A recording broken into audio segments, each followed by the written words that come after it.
Tomb Raider Anniversary, released in 2007, is a remake and reimagining of the original Tomb Raider released in 1996.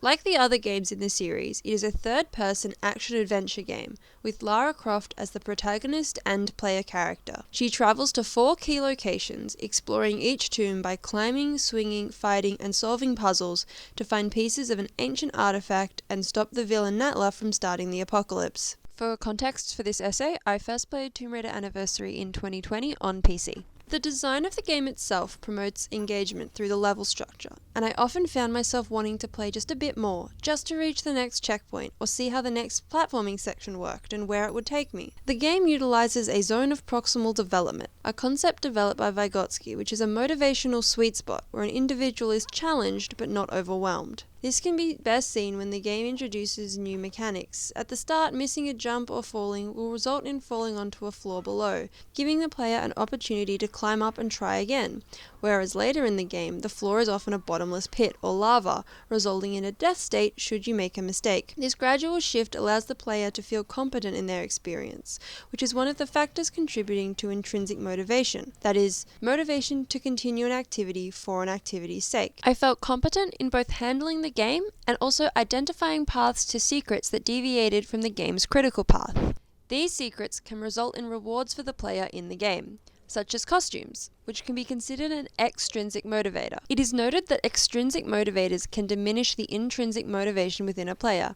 However, the prizes and rewards did not matter to me personally, as the excitement came from finding the paths and experiencing a new platforming puzzle or challenge. It helped that the game on Steam had no achievements, so I was not distracted by the expectations of the game, but rather able to play the game on my own terms. The game overall is very linear, with a simple narrative, which is not the sort of game that usually has a significant amount of replay value. While this analysis did explain why I'm motivated in the game, I also have a strong desire to re-engage with the game on a regular basis. Barbaros Bostan proposed 6 psychological needs that can drive player motivation in games. The relevant one to me is the idea of power. I do not believe playing Anniversary gives me any power in the real world, but by embodying the character of Lara, I experience having power in the fictional world. She uses threats and violence alongside her charismatic personality to command respect of human enemies and her environment. The confidence bleeds into the gameplay and animation, as Lara can effortlessly perform physical feats of strength and agility.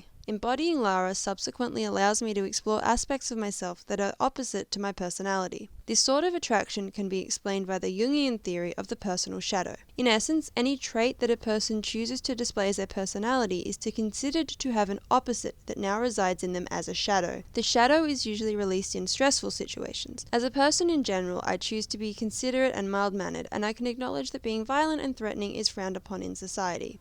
I am concerned about my safety, but jumping across a pit in a video game can be exhilarating.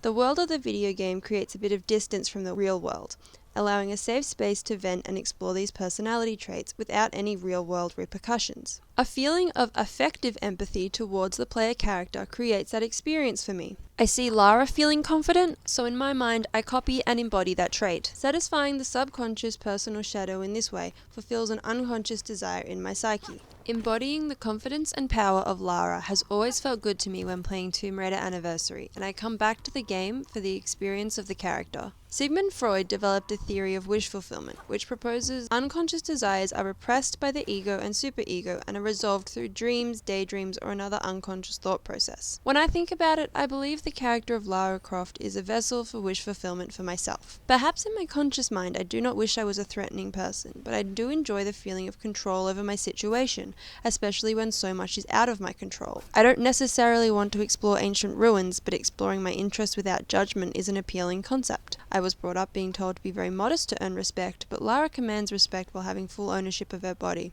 My strongest, fondest memories of Tomb Raider Anniversary are moments where I felt I was most like Lara, where I wasn't battling controls, and instead using all the game had taught me to navigate the environment. Flow state could be considered an unconscious thought process, as similar to daydreams, you're not entirely within the real world in your mind. Even though the flow state can break easily, the moments when it works are enough to satiate this desire for me.